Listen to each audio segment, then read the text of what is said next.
What's your take on setting up carriers, then finding loads for them versus finding shippers to work with first? Okay, so you're starting at either the carrier end or the shipper end. Okay, so both of those will work. When I started, what I did is I defined my niche, as I talk about a lot. I determined my niche, which was Northeast outbound freight. I assessed the capacity of that niche. What was the trucking capacity? What was the load to truck ratio in that market, right, for that niche? And I determined that before I ever started making calls. I understood pricing.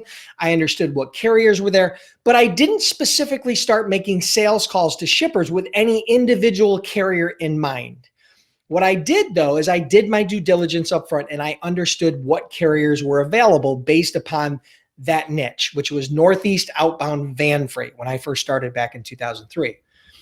So I started from the shipper's perspective. Even though I did research on carriers, I didn't go and set up a carrier and say, hey, what do you want to move? And then I go and find shippers that way. The challenge with doing it the carrier side is that most times drivers, whether they're owner operators or they're a small fleet, they have specific lanes that they want to run.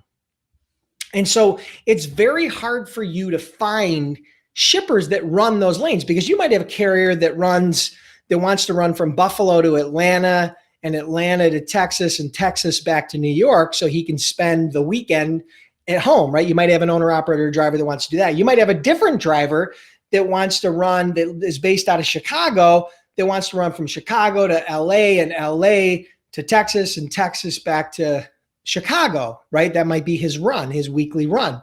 And so ultimately, every carrier is a little bit different. And so I always found it a little bit challenging to start from the carrier side. Now, I'm not saying that if you have some owner operators that you have relationships with, that you can't then go out and secure freight using those carriers. I think that will work. It's just not the way that I did it.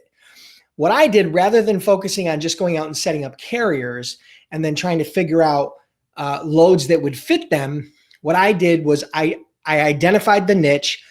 I did my due diligence on the capacity, right? The load to truck ratio in there, the pricing, the carriers that were available. And then I sold into that capacity knowing that I could tap into it. Now, once I started moving a load with somebody, the first time I moved a load with a carrier, we then set them up, of course, and then we developed a relationship with them from that point forward that allowed us to continue to reuse them day after day, week after week, month after month. So our goal was to retain those carriers and continue to do business with them long term.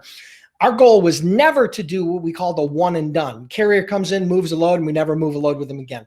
That's the worst case scenario. You absolutely don't want to do that if you have any choice. Now, sometimes that will happen because a carrier is in an area that they're not normally in, and you may not see them back in that lane anytime soon, and they may just disappear. But ultimately, your goal is, after you move a load with a carrier one time, is to start developing a relationship with them so that you can understand what their needs are, and you can then fit your client base, your shipper base, your customer and loads and everything that you're growing on the sales side, and create that partnership with that carrier. In a perfect world, you would never post a load to a load board to cover it. You would always have established carriers, but that's not realistic when you first start.